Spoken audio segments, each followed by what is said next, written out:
This is Sybert signing into Kane's Wrath. On the map, Tournament Crater, we are back. And this is one of those maps that in the last year, pretty much every time this map shows up, it is an epic game. Let's see if the trend continues. Kicking it off with our yellow Marked of Kane player in the north. This is Whitey, aka Fields of Green, Jake White, and in the south playing as the purple, the classic Traveler 59. This is Masterleaf. Masterleaf used to always play Traveler 59, and he typically plays pink, but, purple, also a good color to pair up with Scrin. Now, Masterleaf is no newcomer to this map. He has played some incredible matches on this map in the last year. I think Drive and him had some amazing setups here in some 1v1s from 2020, and maybe even some tournament matches as well, or maybe it was Futurama, but this map has come up a couple of different times, and pretty much every time it is an awesome game. So, keeps the barracks around, interestingly enough. Oh, well, never mind. There's the sell-off. By the way, 2 Tib spikes there, and then a mutant hovel nearby also. EMP control center for each player also, and then a defensive turret there. A couple of bunkers also dotted around the map, and this is one of those maps where you have kind of a pocket blue. We'll see how these players utilize that blue as the game goes on, but sometimes we get into a place where one player just has an edge because they're doing a better job of harvesting away that blue Tiberium. Oh, also expansion points in the middle, but they're kind of off to the side and not super duper useful. Slow build on the green field for your third, but your natural expansion is nice and close. So not Reaper 17. Oh, Whitey! Being annoying already, gets the EMP the perfect spot, shuts down the refinery and that war factory. Now, shutting down the refinery turns out not really a big deal. The harvester wasn't ready to go there anyways. But sometimes you get that EMP on that refinery, and it just slows down your entire economy by too much. Uh-oh, stasis chamber up and running. And this is a bit of a delay on the stasis chamber. This is not your standard timing for some kind of a descent push with fast legs. Which, he is upgrading fast legs, but who knows what exactly his plan is.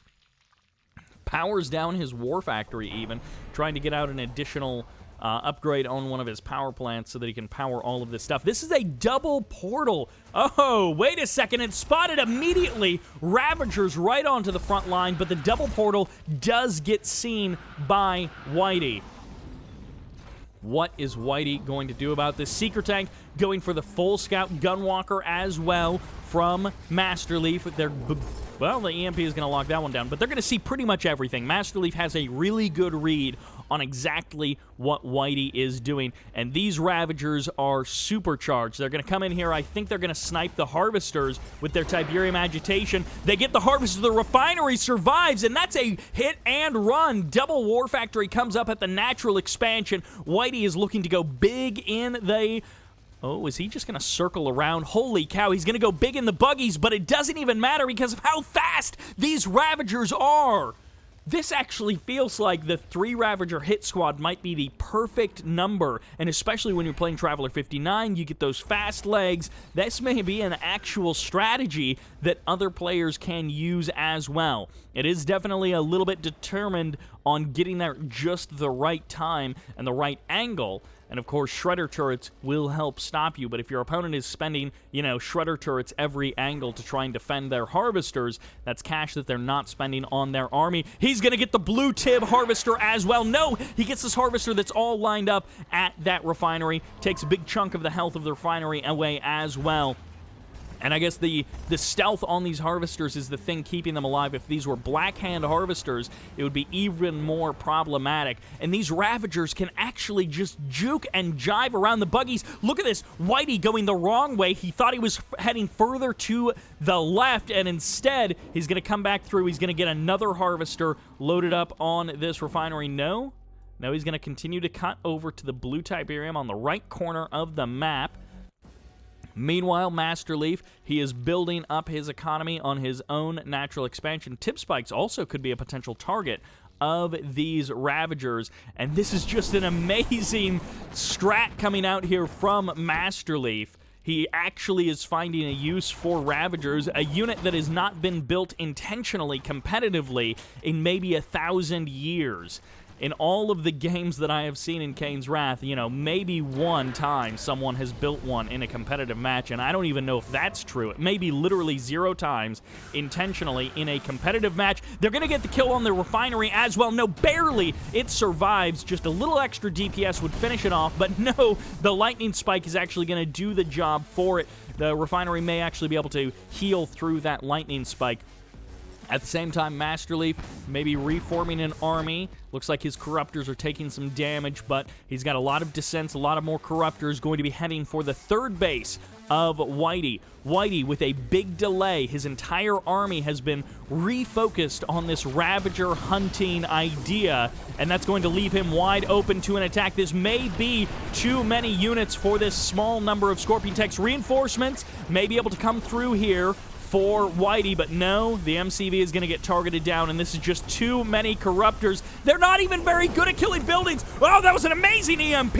Gets a big chunk of the Corruptors. He may barely save it with the EMPs. There's the pack-up to break the attack of those Corruptors, and the unpack, the repack, the unpack. Whitey is trying desperately to keep that MCV alive. It's within a millimeter of health. That health bar is so small, and yet it survives. Whitey with the clutch play, the EMPs saving his life, and the EMPs even coming in the north to shut down that lightning spike. Big slow field comes in as a little bit of area mind control, but immediately it looks like the Prodigy gets sniped. So many buggies.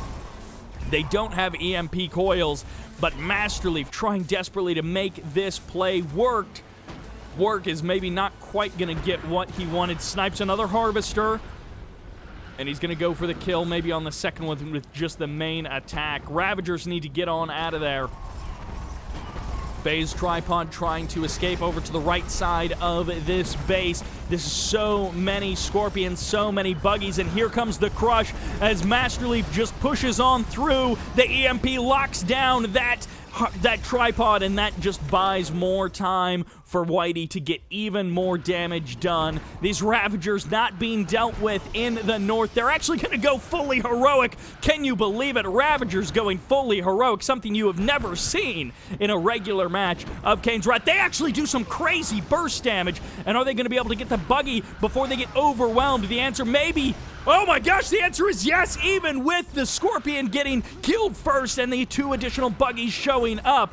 Masterleaf is actually bursting down these Harvesters, and he gets the refinery as well. The economy of Whitey falls to pieces. His attack on the other side of the map gets rerouted, and he turns around and he runs home. Oh my gosh, these Ravagers just do so much damage, and the healing from a tip field would keep them viable longer. They actually are going to be able to escape. 2 or 3 more Ravager squads may really be able to do some damage for Masterleaf. Their burst damage is actually pretty good versus vehicles in a really surprising way. Lightning Spike is going to get some extra shots off. Whitey shuts that down once again. The EMP coming in clutch there for Whitey. The Ravagers escape. They're going to be able to jump on one. You can't just shoot them with one buggy. They decide to not jump on one buggy. They decide to escape on from there. The MCV for Whitey. It looks like the other one got cleaned up at some point. Masterleaf causing so many problems, and he's just running past this lightning spike. He's forcing those buggies to run past the lightning spike. The lightning spike actually cleans up 2 buggies. EMP locks down this tripod, and this is actually close enough that it might just be engineer capped by Whitey, and he might get himself a tripod in this match. Masterleaf, he's up to that tier 3, but he believes in the barracks. He is a big believer in Descents. Husk gets sniped. Masterleaf maybe still looking for an opening for these Ravagers. He's still got 2 squads of Ravagers. One of them is so incredibly low on health, and but it still has 2 of the 3 members there. I'm not sure how the Tiberium Agitation power works out. There's actually going to be the teleport back home just to help hold the line. There's the blink away from the Prodigy to get the repairs from the War Factory. And these Ravagers are going to cycle around to the north side. The Descent's doing the real damage against this army, and it's going to be a Storm Column. But no, the Prodigy does go down, and Whitey will be able to retreat away from the front line. That secondary Ravager squad comes in, but actually these Ravagers are so darn tanky. Unbelievably tanky against even buggies. EMP on that power plant just to keep the power plant low. And actually, the entire main base has been sacked. These Descents getting their damage done against the main base infrastructure of Whitey. Masterleaf, with an unbelievable Ravager play, is somehow, with unconventional tactics, standing strong against a pretty traditional Marked of Kane play coming out from Whitey, who has just been, well, to put it straightforward, ravaged by this bizarro play from Masterleaf. I think the MCV got sold off or killed. I'm not exactly sure, as Fields of Green calls it, his base in shambles. He doesn't want to fight out the long way home. He had basically no infrastructure. He had very limited income in terms of just one refinery, and Masterleaf was amassing an army. But what an amazing 11-minute game. I can't believe that was only 11 minutes. It felt like so much stuff happened in that game, but it was actually pretty short. Masterleaf bringing out some amazing plays against Field of Green, aka Whitey, and that was something that you do not see every day. Thank you all very much for watching. Hope you enjoyed it, and this is Sybert signing out.